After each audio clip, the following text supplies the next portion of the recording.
दुख, पीड़ा और कष्ट ऐसे शब्द हैं जो हर मानव के जीवन में हैं। अरे मानव छोड़ो, हमारे प्रभु श्री कृष्ण जी भी इनसे नहीं बच पाए।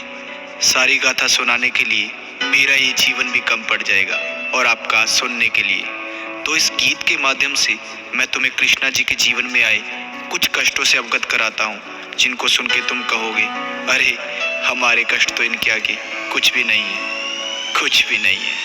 अगर कष्ट तुम्हें बतलाने बैठा, सुनते सुनते रो दोगे। और सच्चे हिंदू हो तो सुन लो, अपना यापा खो दोगे। मैं एक एक इतिहास का पन्ना खोज के सामने रख दूंगा। पहले तुम मेरी बातें सुनो, फिर तुम्हें भी कहने का हक दूंगा। अरे कृष्णा जी के दुख तो उनके जन्म से पहले शुरू हुए। वो पृथ्वी पर कष्टों से गिर के गीता ज्ञान के गुरु हुए। तुम तुच्छ मानव हो, कष्ट तुम्हारे उनके आगे फीके हैं। भाई गौर से सुनना, एक एक मैंने शब्द सोच के लिखे हैं। महादेव की और श्री वासुदेव को काल कोठरी में डाल दिया। तुम सोच सको ना कंस ने जेल में कैसा उनका हाल किया। अरे जन्म से पहले कंस ने उनके 6 भाई मार दिए। उनकी माता को कैद रखा और पिता के अस्त्र उतार दिए। अरे जन्म भी जिसका जेल में हो वो कितना भाग्यशाली है। उस नन्हे से बालक के ऊपर विपदा आने वाली है। कृष्णा के रक्त के प्यासे उनके मामा कंस उड़ीक में है। उस मूर्ख को अब कौन बताए, अंत तेरा नजदीक में है। जब कान्हा जी का जन्म हुआ तो वक्त ही सारा थम गया। वहाँ एक एक जो सैनिक था वो बर्फ की भांति जम गया। वसुदेव के बंधन टूट गए, वो सच थे गोकुल जाने को। उनकी माता के पास समय ना एक भी आंसू बहाने को। माता कान्हा को पास में रखती, कंस के हाथों मर जाते। पर गोकुल छोड़ के आने के लिए पिता के हाथ भी डर जाते। पर उनको मन समझाना पड़ा, कृष्णा को छोड़ के आना पड़ा। अभी जी भर के माँ देख न पाई, पुत्र को दूर ले जाना पड़ा। कान्हा को मरवाने के लिए माया जाल बिछाया था। कभी पूतना थी आई तो कभी बकासुर भी आया था, किंतु नन्हे से कृष्णा को मार नहीं कोई पाया था। नागकालिया को यमुना से कृष्णा ने भगाया था। गोवर्धन पर्वत की पूजा की तो इंद्र रूठ गए। उसने आके अहंकार में रुद्र रूप दिखाया था। मूसलाधार वर्षा करके सब पे कहर बिठाया था।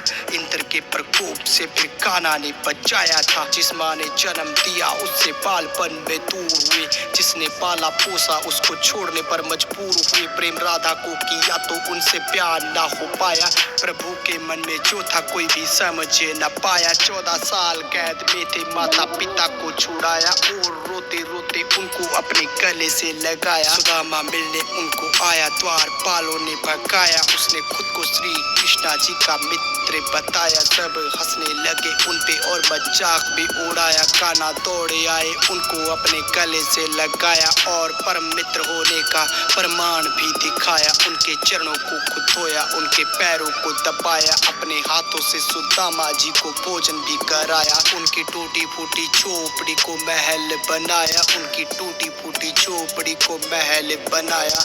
हाथों से सुदामा जी को भोजन भी कराया। 16,000 कन्या कैद में थी, उनको था छुड़ाया। नरकासुर को भी मारा, सबको उनके घर पहुंचाया। इतने साल किसके साथ में थी, सबने प्रश्न उठाया। और किसी भी कन्या को ना था किसी ने अपनाया। तब दुखी होके लौटी कन्या कृष्णा जी के पास। बोली, प्रभु हमको जिंदा रख लो, तुम हो अंतिम आस। सबके मान को बचाने खातिर उनसे प्यार रचाया और द्वारका में लाए अधिकार भी दिलाया। द्रौपदी की लाज रखी, उसके मान को बचाया। भरी सभा में हो रहे वस्त्र हरण से बचाया। फिर स्त्री मर्यादा खातिर धर्म युद्ध रचाया। अर्जुन हुए जो भयभीत, उसको गीता ज्ञान सुनाया। तब जाके उसको अपना यथा रूप भी दिखाया। उसके हाथों सब पापियों का नाश भी करवाया। देके श्राप अश्वत्थामा को फिर अमर भी बनाया। अपना नाम देके बर्बरीक को खाटू श्याम बनाया। बीचों बीच समंदर में एक नगरी बसाई, बड़े प्यार से बनाई और द्वारका कहलाई। किया कौरवों का नाश, मिला गांधारी से श्राप। उनके श्राप से ही नगरी जाके सागर में समाई। अपनी आंखों से ही होते देखा वंश अपने का नाश। पर चेहरे से ना कृष्णा लागे थोड़े से उदास। जाके जंगल में बैठे सोने लगे, वृक्ष के नीचे दिखे हिरण की भांति खड़ा शिकारी दूर पीछे। उन्हें कर्म करना आता था और धर्म को अपनाया। खुद का अंत बाली रूपी चरा से करवाया, भील से करवाया, शिकारी से करवाया। खुद का अंत बाली रूपी भील से करवाया। बाली को त्रेता युग में श्री राम ने छुपकर तीर मारा था, तो द्वापर युग में उसी